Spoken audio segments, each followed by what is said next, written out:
Welcome to ComfortTV.channel news, bringing you verified and balanced news from Nigeria and around the world.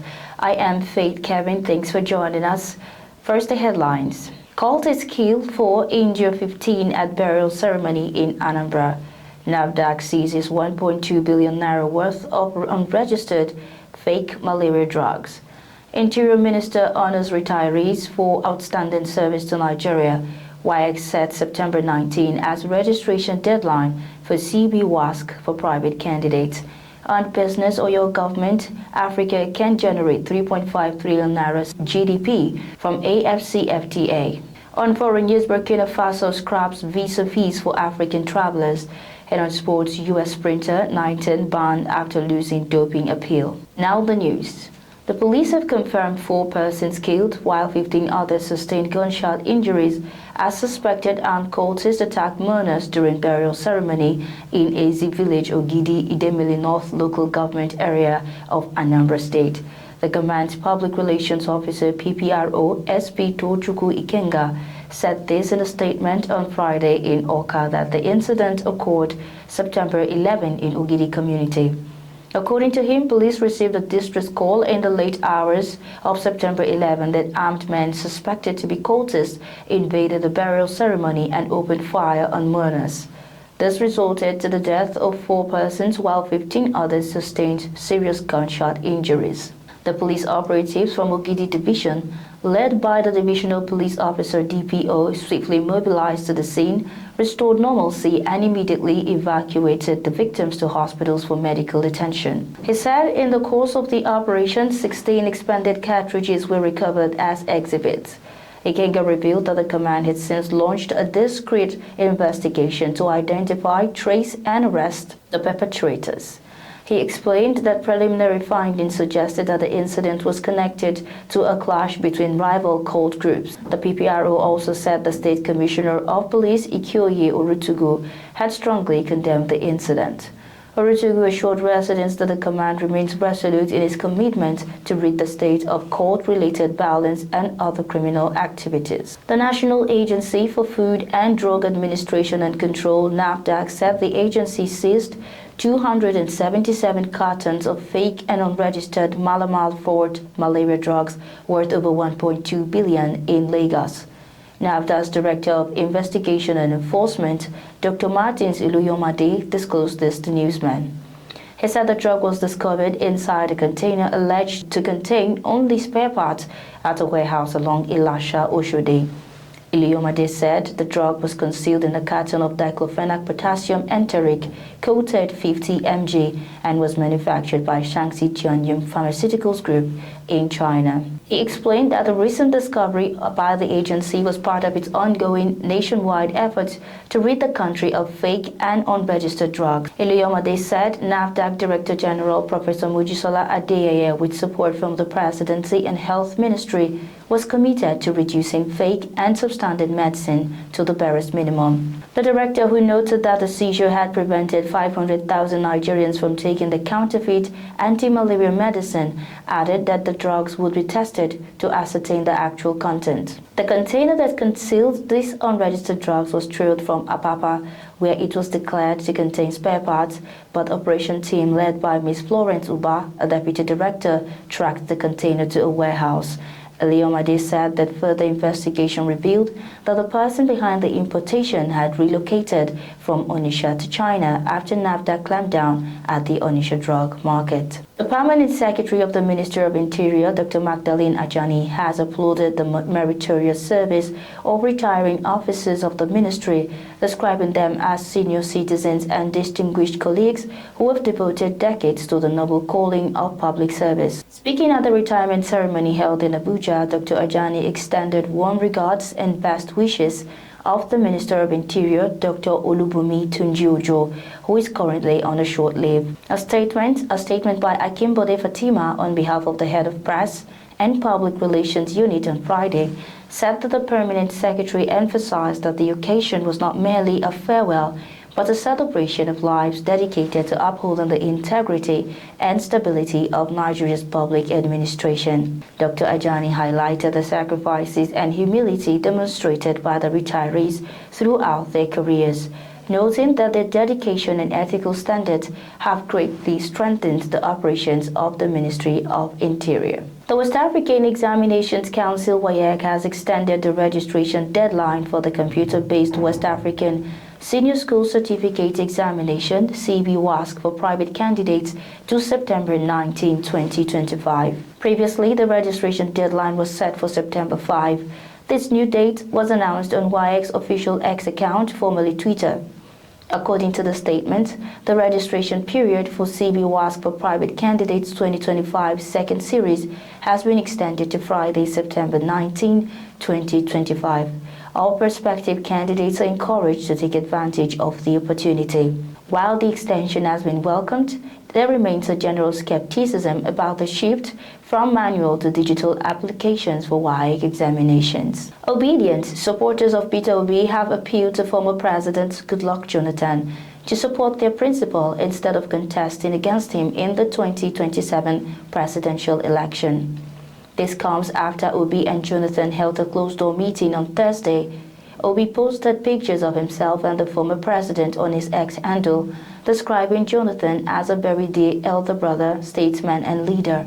He added that their discussions centered on the state of the nation.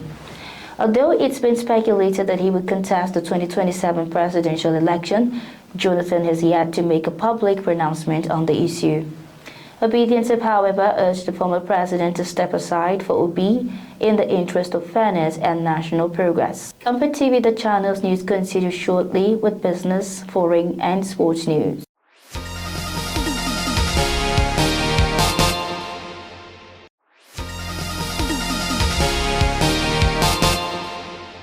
Many thanks for staying tuned. This is ComfortTV.channel's news on business. The Oyo State government says the African economy stands to realize approximately $3.5 trillion in gross domestic product (GDP) through the effective implementation of the African Continental Free Trade Area.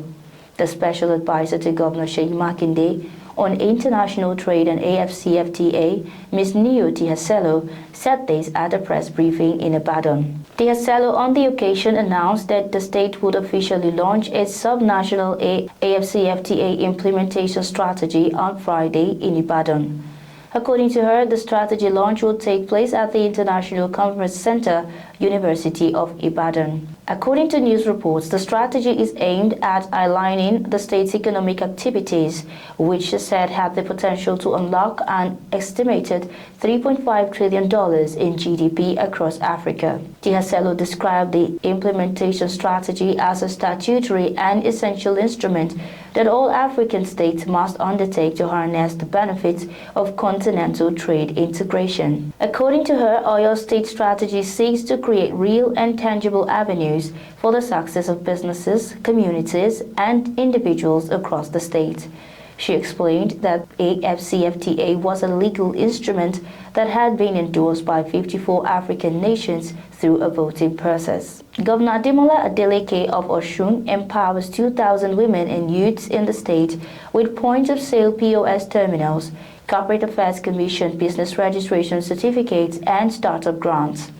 Adeleke at the event tagged Imole Empowerment Scheme 1.0 in Osogbo said that the initiative was built on capacity building and training for the beneficiaries to grow and expand their businesses. The governor said the empowerment was also aimed at equipping women and youth with skills, opportunities, and support to thrive. The initiative is targeted at 2,000 women and youth across the 30 local government and area offices in the state. In his remarks, the Commissioner for Cooperatives and Empowerment, Mr. Bayo Ogungbangbe, said that since the establishment of the ministry in July 2023, it had continued to champion cooperative development and grassroots development empowerment across the state. Ogungbangbe noted that the program was not just a presentation of empowerment items, but a testimony to this administration's commitment to sustainable development, youth empowerment, women's inclusion, and inclusive economic growth. On the foreign scene, Burkina Faso has announced it is removing visa fees for all African travelers to boost the movement of people and goods.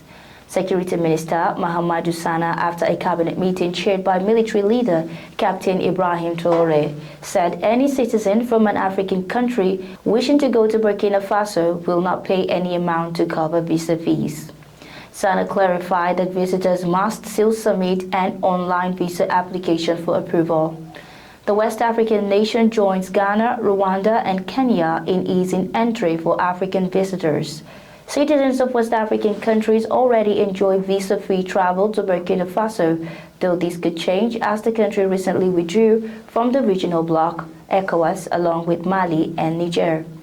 A statement from the Junta's Information Service said the measure reflects Burkina Faso's commitment to Pan-Africanism and will help promote tourism and Burkinabe culture and improve Burkina Faso's visibility abroad. Captain Traoré, who came to power in the 2022 coup, has positioned himself as a Pan-Africanist figure, but faces criticism over his authoritarian rule and failure to stem a worsening Islamist insurgency. Still on the foreign scene, U.S. President Donald Trump announced that the suspect of Charlie Kirk's killing has been taken into custody. Trump, while speaking in a live studio interview, said somebody very close to the suspect turned him in. The gunman fired a single fatal shot, killing Kirk, a 31-year-old who rallied youth support for Trump, during an appearance at a Utah university. Hundreds of agents from across 20 law enforcement agencies were involved in the hunt. Images released Thursday show the man wearing Converse shoes, a black baseball cap, dark sunglasses, and what appears to be jeans, with a long-sleeved top emblazoned with a design that included an American flag. Reflecting the highly political nature of the killing, Kirk's coffin was transported to his home city of Phoenix on Vice President J.D. Vance's official plane. Footage showed Vance with his hands on the casket as it was carried to Air Force. Students at Utah Valley University described their shock and their broader fears as political divisions deepen across the country. In sports, U.S. sprinter Erion Knighton, a double world 200-meter medalist, must serve a 4-year ban. The Court of Arbitration for Sport ruled on Friday after rejecting his argument that he consumed steroids in imported beef. Knighton won bronze aged 19 at the 2022 World Championship in Eugene, Oregon. A year later, he took silver in Budapest. He tested positive on March 26, 2024 for epitrenbolone, an anabolic steroid, in and out of competition test, and was provisionally suspended from April to June 2024. Knighton was initially cleared by a U.S. tribunal, which accepted the theory of food contamination in time for Knighton to run in the Paris Olympics, where he finished 4th in the 200-meter final.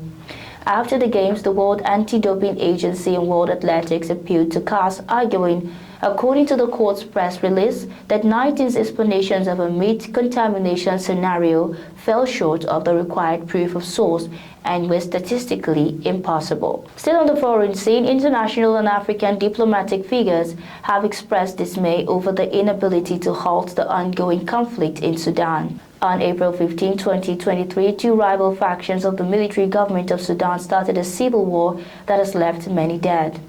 Since then, a series of meetings, including the Jeddah platform in May-June 2023, the Manama platform at the end of 2023, and the Geneva talks at the beginning of this year, were held without any tangible result. But at a symposium that ended Thursday, organized by the Kofi Annan Foundation, Amin Alive, and the Maghreb African Center, to launch a peace process in Sudan under the auspices of the African Union, AU, interested stakeholders called for a ceasefire. Speaking at the event, President of the Omnia Life Organization, former Minister of Foreign Affairs of Kenya, Amina Mohammed, said the war had led to catastrophic humanitarian conditions and contributed to the displacement and asylum of millions of Sudanese to neighboring countries.